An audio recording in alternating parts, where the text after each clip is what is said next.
Bonjour à tous, ici Adrien. Aujourd'hui, on est le vendredi 12 décembre 2025 et dans cette vidéo, on va parler de PopOS. Rappelez-vous, PopOS, c'est une distribution Linux qui est basée sur Ubuntu, développée par la société System76 pour être préinstallée sur leur PC et un peu optimisée pour le gaming. Et la version 24.04 LTS est disponible depuis ce jeudi 11 décembre. Alors cette version 24.04 LTS de PopOS est une version majeure, basée sur la même version d'Ubuntu 24.04.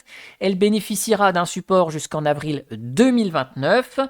Cette version de PopOS, elle a tardé à sortir parce qu'elle ne propose plus GNOME comme environnement de bureau, qui était bien modifié par rapport à celui d'Ubuntu, mais Cosmic, un environnement de bureau développé par cette même société System76 en Rust qui ne supporte que Wayland. Si on va sur la page de téléchargement de la distribution Linux, vous allez voir en fait qu'on a plein d'éditions. On a PopOS 24.04 LTS 64 bits traditionnel. On a une image qui est préinstallée, préconfigurée avec des pilotes NVIDIA. Et puis on a la même chose avec de l'ARM 64 et aussi de l'ARM 64 avec les pilotes NVIDIA. Oui, parce qu'on peut avoir des cartes graphiques NVIDIA sur une architecture ARM 64. Il n'y a pas de souci. Je vous mets dans le descriptif de la vidéo les liens vers les annonces, les notes de version, tout ce qui va bien. Je vous fais un petit tour de la distribution avec un focus sur l'environnement de bureau Cosmic. Sachez que si vous êtes sur la version 22.04 de PopOS, que vous utilisiez PopOS, la mise à niveau vous sera proposée courant du mois de janvier. On fait ça comme d'hab dans une machine virtuelle, ce qui est plus pratique pour enregistrer la vidéo. Sur le live, un seul choix, essayer ou installer PopOS, c'est parti. Donc le live va nous permettre d'installer le système ou juste d'essayer sans rien modifier quoi que ce soit sur notre machine. Alors évidemment, on n'a pas vu de mode OEM pour faire des préinstallations de PopOS sur les machines qu'on pourrait éventuellement revendre ou redonner. J'imagine que chez System76, ils ont des petites astuces pour vous préinstaller PopOS avant de vous envoyer les PC que vous achetez sur leur magasin en ligne.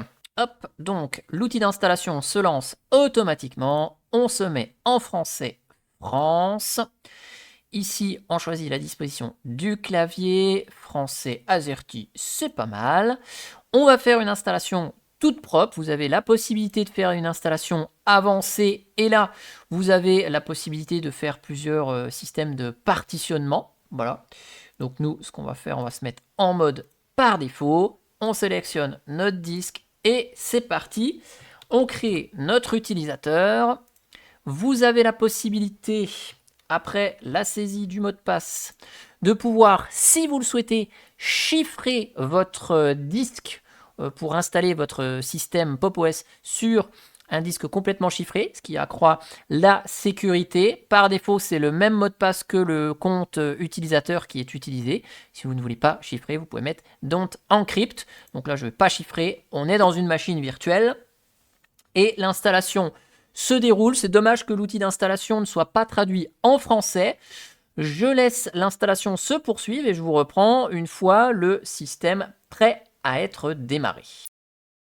Oula, il s'est même pas passé une minute que l'installation est terminée. Donc on va redémarrer la machine. Évidemment, on ne va pas avoir le grub qui s'affiche puisqu'on n'a qu'un seul système qui est installé ici, c'est PopOS. Donc ça démarre direct et oula, c'est super rapide. On est accueilli par l'écran de connexion Cosmic avec ici une seule session qui est la session Cosmic. Cosmic sur Wayland, d'ailleurs. Cet écran de connexion, il est simple, rapide, efficace. On se connecte et on est accueilli sur l'environnement de bureau. On a directement un petit écran de bienvenue qui nous propose dès le premier écran des fonctionnalités d'accessibilité. Lecteur d'écran, augmenter la taille de l'interface, éventuellement d'avoir une possibilité de mise à l'échelle supplémentaire et activer la loupe si on a des problèmes de vision. Donc ça, c'est assez sympa. On peut paramétrer le Wi-Fi si nécessaire. Donc là, sur une machine virtuelle, on n'est pas concerné. On va pouvoir sélectionner notre langue. Donc, je vais me mettre en français, French Republic. Ouais, ok, bah, c'était le choix par défaut. On va vérifier que le clavier est bien en français. On va choisir le fuseau horaire Paris, Europe-Paris. Ici, on a le choix entre 6 apparences disponibles pour l'environnement de bureau. Donc, on l'a en mode clair, en mode Comet Light, Cream Light, Mocha Dark, Nebula Dark. Donc, pas de thèmes disponibles fournis par défaut. On en a 6, c'est pas mal. Hop, et puis on a la possibilité de configurer la disposition du tableau de bord, du panneau supérieur. Donc, soit une présentation entre guillemets à la GNOME, soit avec le panneau en bas avec tout dedans, l'équivalent d'une disposition avec GNOME plus Dash to Dock ou une disposition un peu à la KDE. Donc nous on va rester avec la disposition par défaut. Hop. Et puis on a quelques explications à propos des fonctionnalités des espaces de travail, des raccourcis clavier qui sont disponibles aussi pour piloter l'agencement du bureau, ainsi qu'une petite présentation de l'outil du lanceur multifonction qu'on va voir à travers cette vidéo. Et voilà, si je vous lance l'outil des paramètres système, on va dans système et compte à propos, et vous voyez ici qu'on est bien sur PopOS 24.04 LTS. Notez toutefois que PopOS embarque la version 6.17.9 du noyau Linux, qui va donc évoluer au fur et à mesure. Donc c'est pas le noyau 6.8 initial d'Ubuntu 24.04, ni le 6.14 qui est actuellement le noyau HWE d'Ubuntu également. Donc ça c'est cool. Le noyau étant plus récent, on a plus de matériel supporté. Ce panneau de configuration vous permet de configurer tout ce qui va être en relation avec votre système, hein, la dateleur, les applications par défaut, applications au démarrage, les périphériques d'entrée, clavier, souris, touchpad, tablette, Wacom, la partie alimentation, la partie son, la partie écran, la partie accessibilité, la partie Bluetooth et réseau sans fil. Notez que dans la section bureau, je vous mets ça en plein écran comme ça vous voyez tout d'un coup. Dans cette section bureau, on va retrouver toutes les options de paramétrage de l'environnement de bureau avec les fonds d'écran, l'apparence avec ces fameuses couleurs d'accentuation comme on a dans GNOME, mais on va avoir la possibilité, vous voyez, d'ajuster le style des fenêtres, si on veut des bords ronds, des bords carrés, etc. Densité de l'interface, la gestion des fenêtres. Mais vous avez aussi tous les modules qui vous permettent de personnaliser le panneau supérieur si vous souhaitez le masquer, changer sa position sur l'écran, changer son style. Vous avez la même chose pour le dock. Donc là, si je reviens comme ceci, si vous souhaitez masquer automatiquement le dock, hop, et puis au moment où on agrandit les fenêtres, on réduit, vous voyez, le dock s'affiche, se masque, changer sa position, si vous le mettez à gauche, à droite, etc. Sur tous les écrans, vous pouvez changer tout ça. Pareil pour la gestion des fenêtres. Si le petit tour ici de couleur fluo vous dérange, vous pouvez décocher le afficher l'indice de la fenêtre active. Voilà, ça fait un peu plus traditionnel, un peu moins flashy. Et puis vous avez toute la partie espace de travail que vous pouvez gérer là également. Concernant le bureau en lui-même, sur ce bureau, un clic droit vous donne plein d'options disponibles pour changer les fonds d'écran, l'apparence du bureau, les paramètres d'affichage, mais surtout, vous pouvez créer des dossiers et des fichiers pour celles et ceux qui adorent créer des fichiers et d'avoir des choses sur leur bureau. Pas besoin d'extension, c'est fourni directement dans Cosmic. Voilà, ça c'est dit. Sur la barre supérieure, on a un accès aux espaces de travail et aux applications à gauche, donc menu des applications qu'on verra tout à l'heure. Au centre, on a la dateleur et l'accès à l'agenda. Et à droite, on va retrouver tous les petits icônes qui vont bien, les applications lancées en arrière-plan, l'accès aux outils d'accessibilité, l'accès aussi au paramétrage de l'agencement automatique de l'espace de travail, c'est-à-dire que si vous souhaitez activer le mode Tealing, eh bien, vous avez une coche et c'est disponible sans aucune extension, hein, telle qu'on pouvait l'avoir sur GNOME. Gestion du son, du Bluetooth, du réseau, du Wi-Fi, tout ça, tout ça. Des notifications et la possibilité de gérer le système sur l'extinction, le verrouillage de session, redémarrage, veille et l'accès aux paramètres système. En bas, puisque je n'ai pas changé l'agencement, on a le dock avec le launcher qu'on peut invoquer également avec la touche Windows. Hop, vous voyez, il se lance tout de suite. Et on va pouvoir chercher quelque chose. Et vous voyez, on a la liste de certaines applications qui s'affiche ici avec des raccourcis clavier qui sont indiqués là sur le côté. Donc vous voyez les petits problèmes d'affichage, c'est peut-être lié à la machine virtuelle, mais vous pouvez invoquer donc ce menu multifonction ici, échappe pour le fermer. On a l'accès aux espaces de travail à nouveau, le menu des applications avec sur l'espace d'accueil toutes les applis qui sont fournies par Cosmic et qui sont là en tant qu'application favorite. Dans la partie bureautique, on va retrouver LibreOffice comme suite bureautique, un outil pour numériser des documents, une visionneuse de documents et d'images qui sont issus de GNOME, Thunderbird comme courrieleur. Si je vous lance LibreOffice pour voir si la suite bureautique elle est traduite en français par défaut, la réponse est oui. Voilà, donc ça, c'est validé. Et puis, dans ce menu des applications, si je bascule sur la section système, vous voyez quelques outils qui sont fournis ici, plus des utilitaires fournis là également. Et nouveau, vous permettra de créer des nouvelles rubriques pour classer vos applications. Vous pouvez changer, renommer ces rubriques. Tout est personnalisable. Évidemment, beaucoup d'applications encore qui sont fournies, qui sont issues, je veux dire, de l'environnement de bureau GNOME, puisque Cosmic est un environnement encore relativement jeune. Il n'y a pas des outils qui satisfont tous les besoins. Sur ces applis Cosmic, je vous lance le gestionnaire de fichiers, simple, rapide, efficace, très basique. Le menu ici hamburger vous permet de dérouler les différents menus. Si on se met en plein écran, regardez, hop là, on a automatiquement la barre de menu qui se met en grand. Voilà, on a accès au menu, on n'a plus le menu hamburger. Hop, voilà, réduction du gestionnaire de fichiers. Bon, rien d'extraordinaire sur celui-ci, avec la gestion de la corbeille, des réseaux. Si vous avez des lecteurs réseau, vous pouvez les ajouter ici. Donc voilà, simple. L'éditeur de texte, je m'étends pas dessus, il est très simple, c'est un éditeur de texte.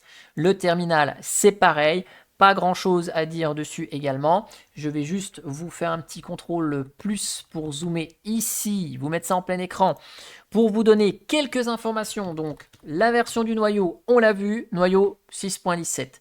Si on regarde au niveau de l'utilisation des disques, je vous fais un petit df-h et un petit swapon-s, c'est intéressant.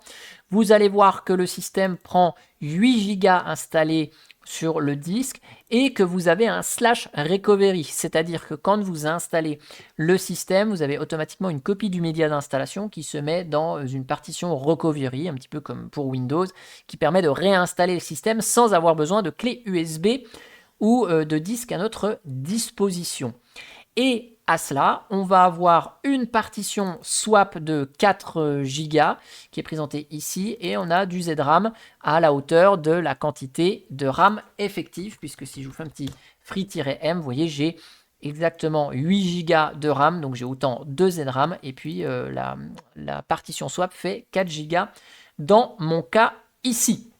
Tant qu'on est dans le terminal, je vous montre des trucs que je ne peux pas vous montrer en graphique. Si je fais un petit apt search NVIDIA Utils, voilà, c'est juste pour vous montrer qu'au niveau des pilotes NVIDIA, on a les tout derniers pilotes 580 de NVIDIA qui sont en provenance du dépôt de PopOS. Et vu qu'on est sur une base Ubuntu, si je vous fais un snap list, eh ben, on n'a pas du tout de snap. Donc si je vous fais un petit apt info Firefox, qui est le navigateur par défaut ici, vous allez voir que c'est un Firefox qui est repackagé par l'équipe de PopOS et qui est en provenance des dépôts de PopOS. Je vous montre ça en ligne de commande puisque je ne sais pas comment vous montrer ça avec les outils graphiques.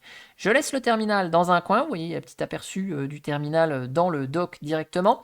Je vous lance Firefox pour vous montrer un truc quand même, parce que j'ai quand même testé PopOS avant de vous faire cette vidéo. Vous voyez, c'est dommage que Firefox ne soit pas traduit en français par défaut. Donc là, c'est à vous d'aller dans les paramètres et puis d'aller chercher les paramètres de langue et d'aller le basculer en français. Le français est installé, mais Firefox n'est pas automatiquement disponible en français. C'est juste dommage, mais je vous le dis ainsi.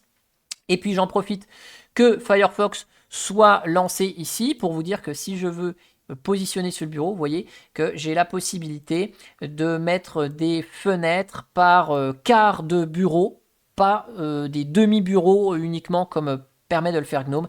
Donc là, on peut mettre côté gauche, côté droite en moitié, où on a les quarts de bureau qui sont disponibles pour placer c'est fenêtre. Voilà, je vous ferme tout ça, c'était juste pour vous montrer cette fonctionnalité. Je vous lance le Cosmic Store parce que le Cosmic Store, c'est l'application qu'on va retrouver dans PopOS qui va permettre de gérer l'ensemble de ces logiciels et des mises à jour. Si je vous mets ça en plein écran, vous voyez qu'on a une vue explorée. On a l'ensemble des applications qui sont mises en avant, soit par PopOS, soit des applis populaires. Donc on les a toutes ici. Bien sûr, on a toutes les sections qu'on va pouvoir sélectionner si on cherche vraiment quelque chose pour de la création. On les a ici, nos applications. Sachez qu'il y a un petit menu Applet qui permet aussi d'installer des fonctionnalités supplémentaires à l'environnement de bureau Cosmic. Voilà, donc on a quelques applets aujourd'hui, mais on en aura probablement plus d'ici peu de temps. Et puis, le Cosmic Store gère les mises à jour du système via l'onglet de mise à jour. Et là, vous pouvez tout mettre à jour. Hop, et ça met à jour les paquets qui sont installés sur le système. La petite roue dentée nous montre un truc, c'est que au niveau des dépôts logiciels, on a également des Flatpak qui sont disponibles, des Flatpak en provenance de FlatHub et des Flatpak en provenance de Cosmic. Cosmic fournit quelques paquets au format Flatpak. Donc ici, je vais vous installer quelques applications. On va installer Kdenlive pour vous montrer à quoi ça ressemble ici. Donc Kdenlive, par défaut, c'est les Flatpak qui sont proposés. Donc moi, je vais sélectionner volontairement Kdenlive depuis les dépôts système pour voir l'intégration. Je vais aller chercher EasyTag, qui est une application GNOME pour vous montrer l'intégration des applications GNOME. Vous voyez que parfois, les applications, elles sont en double parce que celle-ci, c'est l'application FlatHub et celle-ci, c'est l'application système. Donc, il y a certaines applis, vous n'avez pas le choix ici, mais vous l'avez deux fois. Donc, c'est un petit peu problématique. Et puis, je vais installer deux applications Flatpak pour voir leur intégration. SongGrec, qui est disponible donc sur le FlatHub, là, on n'a pas le choix. Et puis, je vais vous installer Strawberry, qui est mon lecteur de musique. Là, je vais l'installer au format Flatpak. Comme ça, on va pouvoir voir l'intégration de ces applications au sein de PopOS. Donc, on va commencer par les applis système. Hop, comme ça, Strawberry va s'installer. Donc, si je vous lance ici, allez, on va faire Kdenlive. Donc, une appli KDE. Comment elle est intégrée dans PopOS? Bon, on a une intégration, au moins on a le thème sombre. C'est pas terrible quand même, l'intégration des applis KDE, mais bon. Voilà, c'est pas trop choquant, vous voyez, on n'a pas les bords de fenêtre, on n'a pas les bords de fenêtre de Cosmic, vous voyez, par rapport à ces fenêtres-là. Donc l'intégration des applis KDE, ça va, mais à mon avis, peut mieux faire quand même. Au niveau des applis GTK, donc on a installé EasyTag, voilà, je vais le lancer ici. Donc les applications GNOME, elles sont relativement mieux intégrées ici avec c'est vraiment l'interface de GNOME, vous voyez, c'est pas l'interface Cosmic. Donc les applications restent avec leur thème graphique. Par contre, les applis sombres restent sombres, c'est quand même pas trop mal quand même. Après, pour les applications Flatpak qu'on vient d'installer, j'appuie sur la touche Windows, je vais lancer SongGrec, hop, entrée, et là, SongGrec est en thème sombre, donc les applications GTK en Flatpak respectent le thème sombre, c'est quand même une bonne chose. Et si je vous lance Strawberry depuis le menu des applications, eh bien, hop, on voit à quoi ressemble l'intégration. Donc le thème sombre est aussi respecté quand on est avec un Flatpak. Voilà, on va mettre ça comme ceci. C'est normal que Strawberry soit en anglais puisque par défaut, il ne respecte pas la langue. Il faut le mettre en français. Et voilà. Après un redémarrage, ce sera bon de ce côté-là. En bref, qu'est-ce qu'on peut dire de cette PopOS 24.04? Eh ben, on est sur une base Ubuntu avec des composants clés qui sont quand même relativement à jour. Je pense au noyau Linux qui est en version 6.17 au moment de sa sortie. Les derniers pilotes NVIDIA sont disponibles également. Dans la Logitech, on va retrouver des sources supplémentaires, celles de PopOS pour fournir des applications propre à Pop! OS et Firefox pour éviter d'avoir le snap. On a les Flatpak avec le dépôt FlatHub par défaut. Cosmic est un environnement de bureau qui est fonctionnel, c'est quand même pas mal. Pour une première version, on est sur quelque chose de relativement bon. Le choix d'avoir un système Wayland uniquement, c'est quand même un atout pour gérer qu'un seul système graphique. Évidemment, si vous avez des vieilles applications, Xwayland est disponible. Alors, par contre, c'est vrai qu'au niveau des applications, on n'en a pas beaucoup qui sont disponibles. Hein, et puis celles qui sont estampillées Cosmic, le gestionnaire de fichiers, l'éditeur de texte, bon, elles sont relativement minimalistes. Mais bon, voilà, elles sont là, elles ont le mérite d'exister. Il n'y a peut-être pas non plus énormément d'animation ni de paramétrage pour les animations. Si certains attendaient ce genre de fonctionnalité, ben, ce n'est pas encore disponible. Et puis, à titre personnel, s'il fallait que je donne un avis, j'ai sur Pop! OS et sur Cosmic de façon générale, bon, j'ai toujours pas compris pourquoi redévelopper un environnement de bureau supplémentaire, sachant que GNOME et KDE en 2026 seront également compatibles Wayland uniquement. Ils disposent aussi d'un grand nombre d'applications associées, d'une grande communauté, donc je trouve que c'est dommage de refaire un environnement de bureau, même si on utilise un langage de programmation plutôt à la mode aujourd'hui qui est Rust. Et concernant la distribution, bah, bien qu'elle soit basée sur Ubuntu, elle propose quand même quelque chose d'intéressant parce que System76 va pouvoir préinstaller ce système sur ses machines, mais en ayant quand même Ubuntu comme base, elle est très dépendante des choix de Canonical, donc on verra ce que ça donnera avec la version 26.04, qui sera la prochaine version LTS, dans laquelle on va retrouver les binutils en Rust, sudo en Rust, et puis l'accentuation de la snapisation des logiciels côté Ubuntu. On va voir si ça va poser problème à l'équipe de System76 par la suite. En tout cas, j'espère que cette vidéo sur Pop! OS, l'environnement de bureau Cosmic, vous aura plu. N'hésitez pas à réagir en commentaire à ce sujet si vous l'avez déjà testé, cette Pop! OS, si vous avez testé Cosmic sur une autre distribution Linux, puisque ça arrivera très rapidement dans Fedora également en version stable, c'est Cosmic. Et moi, je vous dis à bientôt pour une prochaine vidéo. Allez, ciao, ciao, bye bye!